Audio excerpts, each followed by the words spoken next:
నమస్కారం సార్. నమస్కారం sir. Sir మీ పేరు? నా పేరు శ్రీనివాస్ అండి. తిరుమాని దయాల్దప్ సర్పంచ్ అండి. సార్ మీ పొలిటికల్ ఎంట్రీ గురించి ఒకసారి మాకు 2004లో బోర్డు మెంబర్గా చేశానండి. 2004లో బోర్డు మెంబర్గా చేశానండి. ఇప్పుడు ప్రెసిడెంట్గా ఇచ్చిన 2004 నుంచి మన ఎమ్మెల్యే గారు అంటే ఇదండి బాగానే. 2004లో కూడా మా ఊర్లో చాలా అభివృద్ధి పనులు చేశారు. ఆయన 84 ఎకరాల పట్టాలు ఇచ్చి ఇప్పించారు మా ప్రజలకి. అలాగే మంచి పనులన్నీ కార్యక్రమాలన్నీ ఆయన మంచి పనులు చేశారు. ఇవాళ భీమవరం అభివృద్ధికి వస్తే భీమవరంలో ఏ రోడ్డు చూసినా సీసీ రోడ్లు వేసారు. వాటర్ కానీ అండర్ డౌన్ కానీ అన్నీ కూడా మంచి కార్యక్రమాలు చేశారు. అలాగే ఆయన మంత్రి పదవిని కూడా మన జిల్లా కేంద్రం గురించి మంత్రి పదవిని కూడా త్యాగం చేశారండి. ఆయన ఇలాంటి మంచి పనులు ఎన్నో చేశారు. ఏ టైంలో వెళ్ళినా పేదలకి అందుబాటులో ఉండి వాళ్ళ సమస్యలని క్లియర్ చేసి మనస్తత్వం ఉందండి ఆయనకి. ఎప్పుడు ప్రజల కోసమే సేవ చేసే మనిషిని. సార్ ఇప్పుడు 2019 ముందు మీ ఊరిలో డెవలప్మెంటు, తర్వాత డెవలప్మెంటు దాని గురించి మీరు చెప్తారు. 2019లో డెవలప్మెంట్ అంటే ప్రజలకి ఇళ్ల స్థలాలు ఇచ్చారండి. తర్వాత రైతు భరోసా, అలాగే సచివాలయం, ఆర్బీకే ఇవన్నీ కూడా మన 2019 నుంచి అభివృద్ధి కార్యక్రమం చేశారు. సీసీ రోడ్లు అయ్యాయి. అంతకుముందు జరగలేదంటారా? అంతకుముందు జరగలేదండి. అన్నీ రైతు భరోసా, రైతు ఇది అంతా కూడా బాగా జరిగిందండి. మీ గ్రామంలో మంచినీటి సమస్య, లేకపోతే డ్రైనేజ్ సమస్య, రోడ్ల సమస్య, ఇలాంటి సమస్యలన్నీ ఏ ప్రభుత్వంలో జరిగినాయండి, సాల్వ్ అయినాయండి? ఈ మంచినీళ్ళ సమస్య అయితే ఇప్పుడు జలసేన పథకం వస్తుంది కదా, దాంట్లో కూడా మాకన్నీ ఇచ్చారండి. ఫిల్టర్ బెడ్లు అవి ఇచ్చారు. మంచినీళ్ళ సమస్య కూడా ఇదైంది. తర్వాత సీసీ రోడ్లు కూడా మన ఎమ్మెల్యే గారు వచ్చిన తర్వాత రోడ్లు కూడా ఇచ్చారండి. అవి కొన్ని పూర్తి అయిపోయినాయి.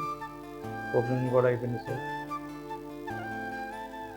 ఇప్పుడు మీ ఎమ్మెల్యే గారు మినిస్టర్ పదవికి ఎందుకు వదులుకున్నారు? జిల్లా కేంద్రం కింద వస్తే ప్రజలందరూ అందుబాటులో ఉంటారు. అధికారులందరూ వరకు అయితే ఏలూరు వెళ్ళి కలవాల్సి అయ్యేది.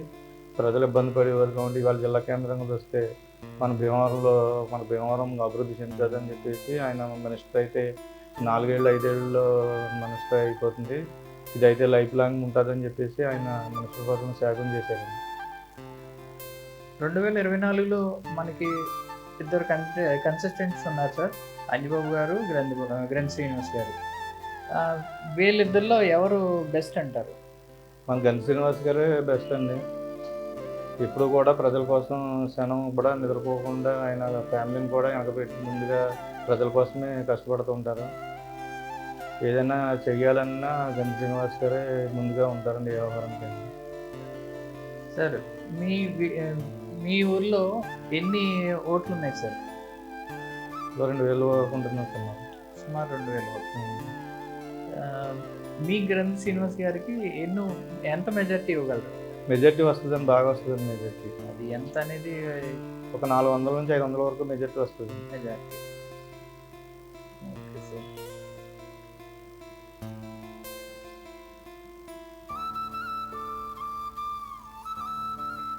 మీకు గ్రంథి శ్రీనివాస్ గారికి ఉన్న అనుబంధం అంటే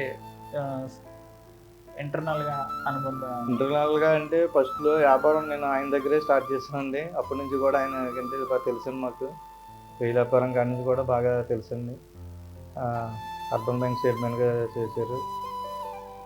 ఎప్పుడూ జనాల్లో తిరిగి మనిషి, జనాల్లో ప్రతి నాయకుడికి ప్రతి చిన్నపిల్లలు కూడా తెలిసిన వ్యక్తి అండి. మీ ఊరి అభివృద్ధి కోసం సపోర్ట్ చేశారా? చేశారండి, సపోర్ట్ చేశారు. ఏ విషయాల్లో సపోర్ట్ చేశారా? మా ఊరు ఏది అడిగినా ఇస్తారండి, ఆయన సపోర్ట్ చేశారు. ఏ కార్యక్రమం అడిగినా, ఏ వ్యవహారమైనా ఏదైనా చేశారండి. Okay sir.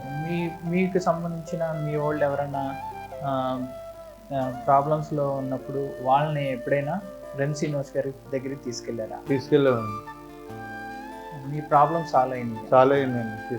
సాల్వ్ అయింది, వెంటనే స్పందించారు. సామాన్య వ్యక్తులు ఎవరైనా గ్రంథి శ్రీనివాస్ గారి దగ్గరికి వెళ్ళొచ్చండి. ఎనీ టైం డోర్ నాయకుల కంటే సామాన్యులకి ఎక్కువ ఇది ఉంది. Okay sir. సార్ మా స్టూడియోకి వచ్చి మీ విలువైన సమయాన్ని వెచ్చించినందుకు ధన్యవాదాలు సార్. నమస్కారం.